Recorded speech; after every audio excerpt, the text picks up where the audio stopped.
Good evening and a very warm welcome to Radio and Television Tonga news package for the hour. Leading our bulletin tonight, BA5 variant has confirmed to be in Tonga. Classes 1, 2 and 4 students of Nuku'alofa Government Middle School currently in isolation after students and teachers contracted COVID-19. And the Ha'apai group of islands are now facing water shortages due to the ongoing drought in the island. Now for the stories in detail. BA5 variant has confirmed to be in Tonga. This was confirmed by the Health Ministry during a media press conference today's afternoon. We'll have more on that story. The Health Director, Dr. Siale Akauola, confirmed that the second wave of COVID-19 is currently in the kingdom and confirmed that BA5 subvariant has arrived after test results were sent back from New Zealand. It is understood that BA1 and BA2 were already in the country before. Dr. Akauola also said that the BA5 subvariant could have made its way to Tonga from overseas flights. It is understood that BA5 subvariant spreads much faster than the BA1 subvariant. During a press conference this afternoon, a number of issues were discussed, such as the numerous deaths of babies and young children posted on social media.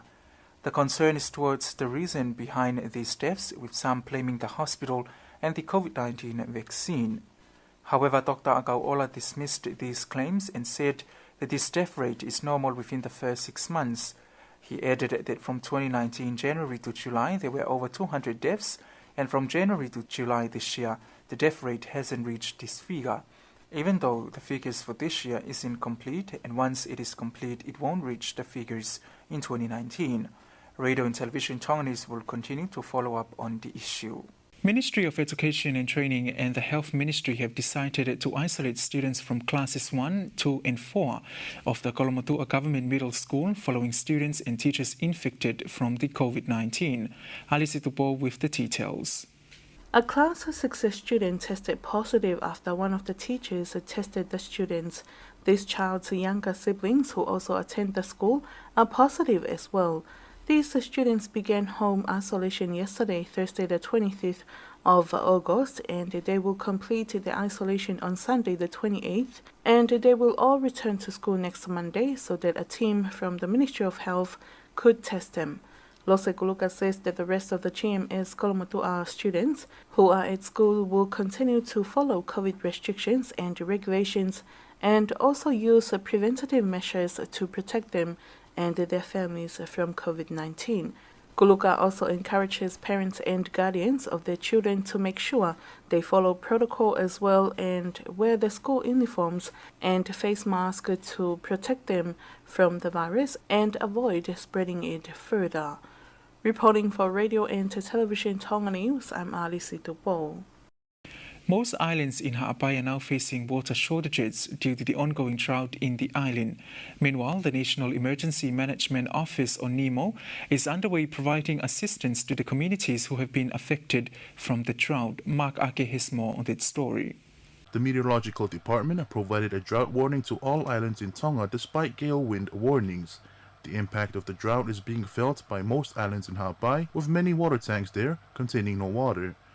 The director of NEMO, Mafuamaka, says they have provided assistance to some of the Ha'apai islands like Otomu'omua and Lolunga after they received emergency requests from Lolunga and Otomu'omua's town officer as they desperately need drinking water for their communities. Maka says the amount of water that NEMO's workers have converted to drinking water in Nomoka is more than 20,000 liters and nearly 60,000 liters in Ha'afeva. Radio and Television Tonga's stringer reporter from Ha'apai, Benny Fatafehi, says they have been dealing with the drought for approximately 3 months and they have experienced food crops such as yam, watermelon being affected by the drought as well as marbury. He says the grass there is turning brown and that isn't good news for livestock that feed on it, such as horses and cows. However, the director of NEMO, Mafuamaka, urged the public to use water more wisely during this time. A team from Japan International Cooperation Agencies, or JICA, and the Science and Technology Research Partnership for Sustainable Development, or SETRIPS, recently visited the University of the South Pacific Tonga campus to negotiate their participation in research on volcanic eruption.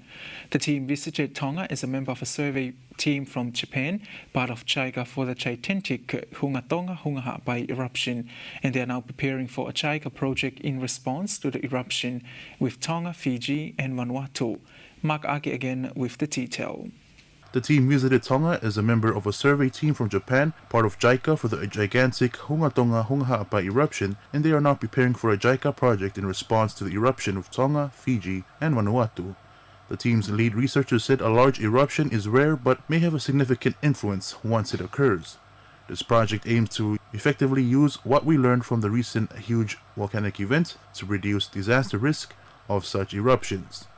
This researcher also highlighted that developing the regional collaboration network for the project would complement weak organizational structures and staffing and capacity shortages of the Southwest Pacific countries against widespread volcanic disasters.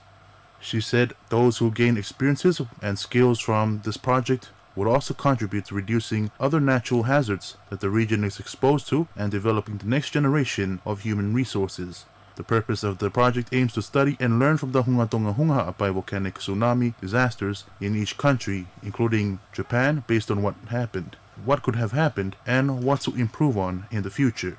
USP Tonga Campus Director Dr. Robin Havea said he was happy when the team contacted them and eventually visited the campus. He says there are other tertiary institutions in Tonga, but they have chosen USP Tonga Campus as a research partner. More importantly, this will be an opportunity for their science students to be part of something big with hands-on experience.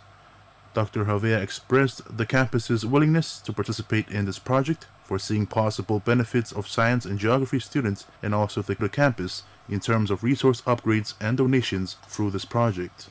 He also made it clear that research protocols must be fulfilled through the research office in Lautala, USP, before the actual participation of the campus. The team will travel to Fiji and Vanuatu to complete all negotiations before the designing of the MOU and signing of other formalities.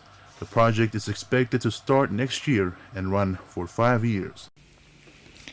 And a weekly siren testing of the National Early Warning System on news for Tongatapu and Ewa started this afternoon, following preparations of the Maytech Ministry to ensure the speakers and microphones are up to quality standards when emergency occurs. The director of the National Emergency Management Office, Mafuamaka, told Radio and Television Tonga News this morning the testing exercise aims to get people to familiarize with the sound of emergencies, especially for the people in the low-lying areas. Mafuamaka added the siren testing is carried out under the operation of the Ministry's Department of Communication. The sirens are located in low-lying areas that are vulnerable to disasters such as tsunami and large waves. This weekly testing exercise will be conducted weekly every Friday at 12 p.m. in Tongatapu and Ewa. That is the latest from local scene with Tonga Development Bank. And that wraps up this evening's news package, but before we part, here's one final look at today's top stories. PA5 variant has confirmed to be in Tonga. Classes 1, 2 and 4 students of Kolomotua Government Middle School currently in isolation following students and teachers contracted COVID-19. And the Ha'apai group of islands are now facing water shortages due to the ongoing drought in the island. And that's it for tonight. Thank you for your company. I'm Wafana Dubola. Good evening.